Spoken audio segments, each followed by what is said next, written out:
all sorts of disabilities that we don't think about. So anyone can learn sign language, and anyone can have the opportunity to interact with these people and make them feel more included. The goal here is to be inclusive and to make sure that everyone is catered to. Yeah. Okay, in the meantime, I'm just curious. I want to know, how do I say I love you? I love you in sign language. Yeah, in sign language. Oh, I love you too. That's amazing. Thank you very much. Yeah. We're live in Al Shifa Online TV Kenya, and you can also send your comments and your views or anything you want to know or understand concerning Masomo Portal. And we'll be welcomed to air your views live here in Al Shifa Online TV. I'm Dalila Hamza, and next to me is an incredible lady, Annette Onyango, who is also with me talking about issues of entrepreneurship and education. How do we use the knowledge we have in terms of investing in education? Now let's talk about the series of events. You went to school, I went to school also. Yeah. How do you find the transformation since back then? It used to be homeschooling. Yeah. We turned to be physical education where we talk and we interact. Yeah. How do you find the series from the previously up to here? Let's hear your own story. The general education system, I feel like it's growing. We have a long way to go generally, not just in Kenya, but worldwide, given that the world has been changing so much. If you look at even the employment trends, everything, like the world is changing so much, and the education, unfortunately, based on my research, has not been changing as fast as the world. So the my schooling, I had a good experience. I did the H4 curriculum. I feel like it prepared me to be resilient for the current world. But the future, it will probably be different, given that right now the world is mostly digital, and we also had the COVID situation. There's a lot of things that can possibly happen. So I feel like the education needs to evolve quicker to be able to accommodate this, I'd say, catastrophes and maybe future things that might happen. So that to make the transition for our children, not to miss out in terms of transition into, education, into this other new way of learning, smooth, and so that they don't miss out in their education. I don't know if I answered your question. Yeah, okay. Yeah. Now, let's dig deep into your Masomo Portal. How is it involving CBC, or is it the other way? How is it? So, Masomo Portal is not intended to replace the normal education system. Anybody is welcome. All children are welcome to study in Masomo Portal. Basically, we offer co-curricular activities and skills development courses. For example, say you have a teenager, a 13-year, 14-year, who's a reading enthusiast, who is creative and is interested in writing. We have a creating writing course for them, which will take them probably 3 months to be able to articulate themselves and to be able to know how to lay down a book, and they'll be able to start practicing as young writers. So we basically supplement any education system that anyone is in, be it CBC, be it 844, be it IGCSE, everyone is welcome. So it supplements the education system that is currently going on. So basically it's just an additional thing. It's like we cover. You can be going to school, but on the side, if you need extra help, say, people can be weak in math, English, Kiswahili, we also have tuition classes for IGCSE and for students currently. But in future, we are going to expand further and see what we can work with. But currently, that's what we have. We are basically supplementing a normal education system with enhancing skills and passion for each individual child based on their needs, based on what they're interested in. Okay. Yeah. When I look at the entire thing, it's been in news everywhere concerning the young, especially the young teenagers who are about to be the youth. Yeah. We've seeing them using drug abuse all over, and it's been a catastrophe for the country itself, because we expect that the leaders of today are being ruined in one way or another. Maybe in reaching out to them as an entrepreneur, maybe which plans do you have for them in order to include them, not only in Masomo Portal, but nurture them as young entrepreneurs? Yeah, for me personally, I'd feel like these people would need to be, because they have a lot of time on their hands, they have a lot of talents on their hands, will need to be encouraged to discover their different abilities and different skills. That's why we have we're going to have a wide range of courses, and we welcome anyone who's an expert in any, say, anything. And can anything? I can sing? Yes. I can jump? You can teach singing. Okay, okay. Who's an expert to reach out to us so that they can offer this. So basically, what we are going to do with the young people, because our age group is actually teens mostly, like children between the age of 6 to 18. If we stretch it further up to 20, like school-going children. So we plan to do this because by offering entrepreneurship courses. We already have a kids entrepreneurship course, kids and teens entrepreneurship course on the pipelines, to start giving them these opportunities. And, you know, if they have time to do drugs, they probably have extra time on their hands. Probably they haven't been able to discover their passions. So the goal here is to get people in to try it out. Like for young children, they can do a course for 1 month, different courses, and eventually they'll discover, okay, my thing is knitting, and they can dive in deep into that. So basically it's to discover something that you really love, and for them that will be helpful. And for those who don't have access to, say, computers and laptops, Masopol is planning to have, in future, we are planning to have like a way to help people who are interested to learn, but they don't have this thing to be able to have, like, you know, discounted prices or even payment plans. And also, you know, internet access for learning at a discounted price and so on. So we're just thinking of ways you can have people partner with us to encourage and to make this course happen. Yeah. So far, I believe in any kind of hard work or anything you decide to venture in, it's not always going to be an easy walk in the park. How has it been for you as an entrepreneur in venturing this kind of project? Yeah, it is still quite a challenge, because on paper everything looks like it's going to be A, B, C, D. But at the end of the day, in reality, you are working with people, you're working with different children. So it's quite interesting to see how that spans out currently. But before that, there's been, I was lucky enough, again, as I mentioned earlier, we got into a business incubation program.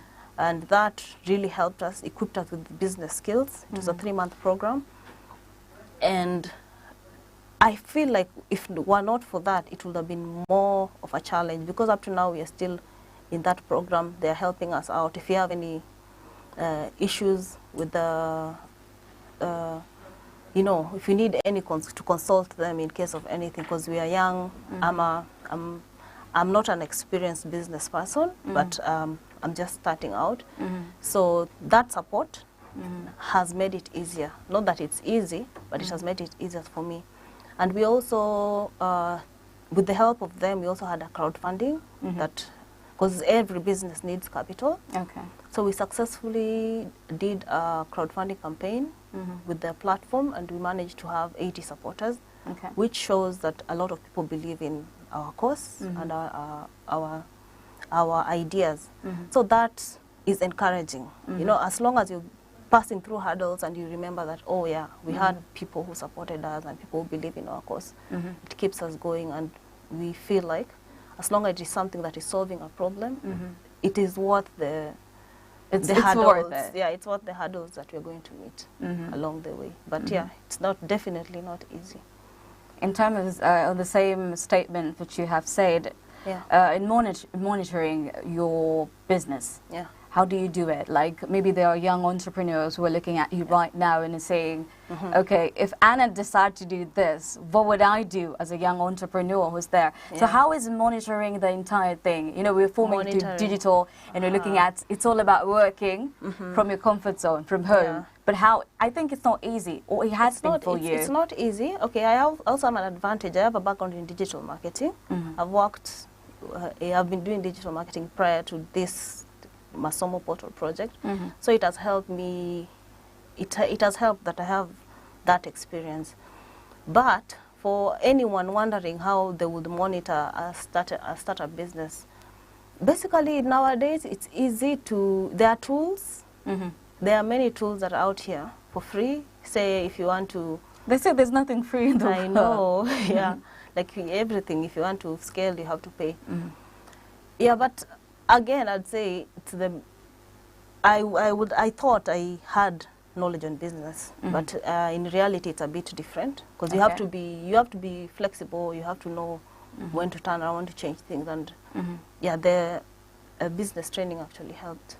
But personally, I'd say if someone wants to start a business, they should not think about the hurdles on how will I do this.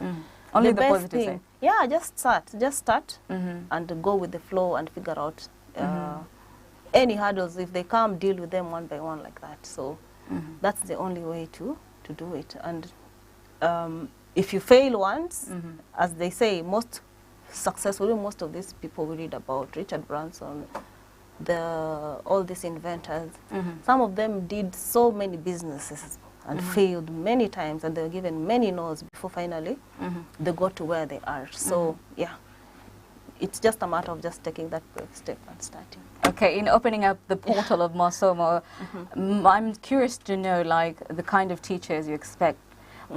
Is it that I have to be certified in the field? Perhaps maybe I want to come and teach young children or the teenager, the young adults, journalism. Do I have to have a certificate, or you go by talents? I'd say you could have a certificate and you could have a talent. It depends on the industry you're in. Say, for example, journalism. If you have the experience, you might not have the certificate, but you have the experience. You already gained. You have the real knowledge. That is welcome. Because again, Masomo Portal is not about encouraging people to finish and get a certificate. It's about, most of the time, most of the cases, you find yourself looking for a job, and then you're told, okay, do you have a diploma in this? Do you have a master's in this? And then you end up scratching your head like, oh my God, what really happened? Yeah. So we want to encourage people to actually learn. What have you learned at the end of the course? Like, for example, the example I normally use is like cooking classes, like baking classes. We have a baking teacher. For example, if you come to me, you tell me I have a full-fledged baking businesses. These are my cakes. You test them. They're nice. Are you going to ask the person, oh, where is your certificate? Where did you study baking? No, because this person is actually passionate about cooking, and this is a skill they've developed with time, with experience. So I will not say we eliminate people based on the paperwork. Like we ask, oh, where did you study this? No. Like, it's all about the passion and the commitment and the experience that the person has and the willingness. And definitely we prefer people who can work with children and who have those, people skills. Because children are, again, they are fragile people and they need to be.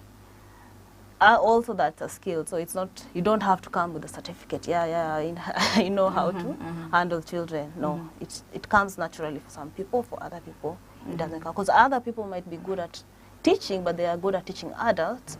But when it comes to children, it's a bit different. Yeah, so that's also something we pay attention to, in addition to what they bring on board. Okay. Students. You've touched on language, you've touched on sign language. Yes. And what about those who are blind, maybe? What kind of thing do you have for them in the near future? Yes. So at the moment, like for virtual classes for people with disability, we are looking at a few courses. We are going to talk to a disability expert. So about the blind people, we have to talk to the expert to see how it can be done virtually, because obviously some things can't be done virtually, but if not, we can find a way, whatever can be done virtually, to be done virtually. Okay. And now, digging deep down, when we look the entire thing of education, where do you find entrepreneurship in education, in digitalization? Where are we going? Like an entrepreneur right now, sitting down there, self-assessment and doing all that. How do you see the future for us, especially here in Kenya? I see the future mainly about innovation and entrepreneurship, given that there is a lot of educated Kenyans out here, but the jobs, the formal 9 to 8 to 5 kind of setup, I feel like it's going to fade off. given that the demand and the supply does not balance. And there's a lot of young people with many ideas, with enough encouragement and with enough boost and with enough push. Kenya is going to go far. The youth of Kenya, even our children, they really have, because we are advantaged, we have infrastructure. Kenya is very infrastructure in terms of internet and exposure to, you know, technology. So with proper encouragement and drift and children and the youth being equipped with skills, I feel like the future is about innovation and entrepreneurship for the youth. Yeah. Maybe there are parents who are quite maybe paranoid in one way or another, maybe paranoid, that's what I'm using. In that they say, if I give my child a chance to go like study online, they won't fully concentrate because there's Netflix, there's etc. Now they're like, no, and also there are people who are, there are predators who are there, are looking for the young generation to bring them in a filth kind of content. Yes. Yeah. So what would you say about that? I'd say for the young ones, currently we prefer or we encourage them to do like live classes. Like when they have a class, they are talking to the teacher live. Like it's like video streamed classes as opposed to self-paced classes. Again, Masomo Portal, we're going to have live classes, we're going to have self-paced, but young kids, they need to be engaged, so the live classes will work better. And for the older kids, who are definitely the ones who are most prone to all this other, you know, internet, we just plan to put up resources probably to educate the parents, you know, to have, you know, because even nowadays things like email, I created for my daughter an email, it's connected to a family account. There are many security measures that you can put to on to see what your child is up to online and what they're not up to. But against predators and preys, that is something that we definitely have to look at and to find a way to encourage parents to find a way to also help them, to equip them with ways on how to prevent that from happening. Yeah. Because cybercrimes have been there, yes, cyberbullying is also there. Yeah. So basically, let's look at the life when you were starting Masomo Portal as an entrepreneur, like the resources which you had, apart from being supported. Let's talk about the struggles now, the hurdles which are there, which you faced as an entrepreneur. Yeah, initially when I thought about this, of course the first thought was like, okay, how am I going to do it? There's many people who thought online, I started this idea actually, I thought about a few years ago, before COVID. But the response was not as positive as it was last year. So I just put that idea on the shelf and I continued doing my other things. But when I felt the need to have this, because I'm also a parent, last year, and I saw the struggles that most schools are going through with even doing the online classes. I had experience working with an online learning platform before. So I knew how it was supposed to go, how it was supposed to work. So I could see many schools are not equipped enough for this. Yes, eventually they became better, but I saw an opportunity at that particular point last year during the COVID, and we were all forced to stay at home. So that's when I started again, and this time the response was different. It was definitely positive. Okay. But the first time I had this idea, I actually had forgotten about it. I just decided to just shelf it and, you know, move so on. Like, people cannot learn online, but I'd say now people are more aware of the possibilities of online learning. People are open to it because at some point they were forced to do it. So I feel like the response is much better. Although there's still a few people who were like, I'd rather go somewhere physically, you know. But the other people who see the pros, because for example now we have students in Nairobi, the tutor is here. It connects people. It connects people from different areas, and it saves a lot of, you know, time, money. Like for example, if you have a class at 12, you can even wake up at 11:30, and by 12 you're ready. You're going to save on transport, you're going to save on all that, and especially for kids. They have to be driven there. You're going to save your time and the kids' time. going all the way, taking them maybe to learn coding somewhere and then going back to pick them up, you know, and yet it can all be done virtually. So there are many advantages to learning online, and many people are seeing it now, given what happened last year. So how many students so far have you enrolled? Currently we have 11 students, and we are hoping to have more on board with more courses, because we now just have 10 courses, but we are planning to, some are still on the pipeline, we're planning to have 20 by the end of September. Roughly, what are those 10 other courses which are that we available? currently have? We currently have creative writing for kids aged between 9 and 18 years old. We have sign language for any kid between 6 and 18 years old. We have coding for kids. We have cooking classes. We have guitar classes. We also have French classes. That's 6, and we also have history. These are tuition, extra tuition in addition to.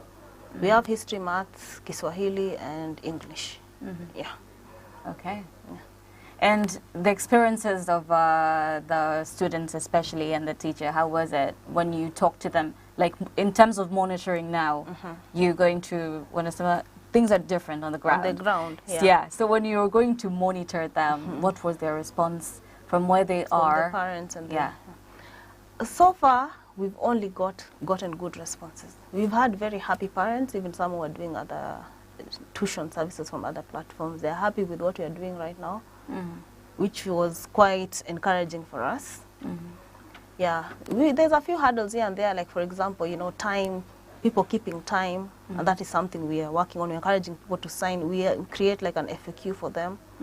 Say a class is supposed to start at 11, and the students technology, you know, the class ends up starting at say 11:10, and the teacher has another class say the next hour. So when the class is cut short, it doesn't feel fair for the parent, and it doesn't feel, so that's the main challenge we've seen, and it also yeah, but generally I'd say 90% has been positive.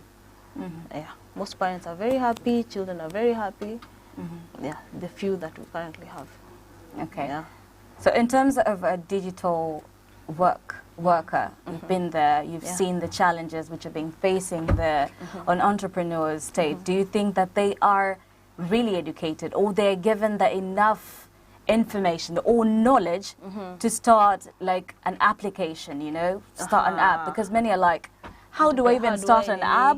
Where do I go? Now, I want you to link them and tell them what really happens before you started your Masomo portal. What were the single steps that you took, and that an entrepreneur out there, a youngster, will be able to know, like, it's not limited, you know, it's not limited to me. So, for example, to develop an app, definitely you need to have some, you know, code. You have to be a programmer or a developer, and to have passion in it. So the steps I will take, anyone will take as an entrepreneur, is to first sit down. You have to think about, you have to solve a problem. You have to think about the problem you're solving and view it from the angle of the consumer. From there, everything is just going to flow. If you just sit down as a consumer, don't think about, okay, where is the money, where am I going to make money? Start from the problem. Think about the problem you want to solve and what you're passionate about, preferably, because that will drive you to do it. From there, you slowly, it will just start expanding. Slowly but surely. Yes, slowly but surely, depending on the area you're in. So if you want to develop an app, like what type of an app are you developing? What is it solving? You know? So you start from there, and then you start unraveling slowly. Yeah. Okay. Some of the tips that, because time is not on our side, as my director is telling me, what would you advise the youth who are out there right now, who are entrepreneurs, when it comes, because the world is changing to digital. So what would you tell those young youth who look up to you? Maybe some know you like, Annette, or really, what's the secret recipe or the family recipe to success? I would encourage them to mostly just start, because most people think about the hurdles and the problems before they start.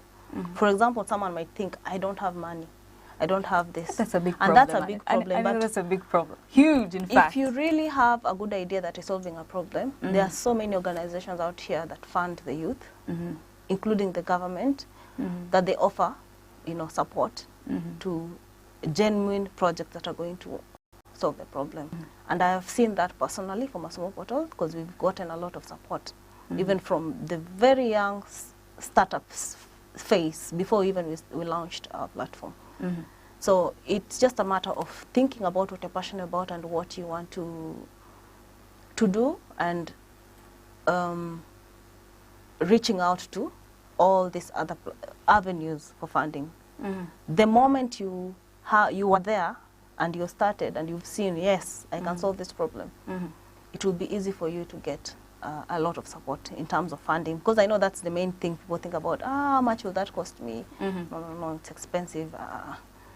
But there's people who can fund, and there's crowdfunding too, which helped us as Masomo Portal, and there are many platforms for doing this. So if you have a nice course, you can also crowdfund, and people will changa for you. Yeah. Okay, also we want to know your takes. When are they, because we also have many youth who are there, maybe who want to join you. When are your intakes, or how do you operate in a nutshell? Okay, so currently we are open for children and youth between, like, who are interested in learning, coding, who are interested in learning sign language. Sign language is actually have a 1 month for free. And then after that, it's quite affordable, because it's something we want to encourage people to do. And if you're a youth and you have skills, something you're passionate about and something you can teach, you can also reach out to us via masomoportal@gmail.com, and we can have a way where we can work with you to also be part of Masomo Portal and sell you and teach other youth and other children on what you have to offer. Okay. Our email is masomoportal@gmail.com. How do you make sure that these classes do not intervene with the normal classes of the students? Maybe they are in school and they want to join. How do you manage time for them? So right now we have, most students are back to school. So we have the tutors also who have other things they're doing. So we talk to the parents, because most of the classes are one-on-one, and we check the availability. And we have also weekend classes. So right now most classes are done after school, like 4 to 5, and weekends. So when schools were closed, we'd have a lot of tuition classes here and there, and also had classes in between here and there. So if they're in school and if they come back from the holidays, they can just pick it up from where they left and continue. Or if they want to start something new. So the idea even for the school holidays is to keep the kids busy, and this is how they'll discover what they're passionate about. And who knows, by the time a child is 10 years, 11 years, they've realized, okay, I have a thing for sewing. They can become I can be designers. the next Lupita, Exactly. Kipchoge. Okay. Yeah. I'm a good artist. So they start diving deep in that. Yeah. So it's just a matter of opening this platform for experts and for students. So we are just like offering a platform that is going to connect tutors and students to be able to be creative and to pursue their passions. Yeah. Thank you very much for making time in the studio. It's been a pleasure having you here, Annette. Thank you too. They say that no one is limited, no human is limited. It's quite an achievement. It depends on you whether you are ready to embrace the change in you. Change is inevitable. Thank you very much for tagging along until this end. My name is Dalila Hamza, and this is The Umbrella Show. See you next time, and hope stay positive, stay fun, stay happy, and observe the measures put by the health organizations in our country. Let's follow the protocols and restrictions of COVID-19 and for a better tomorrow. It's a bye-bye for now.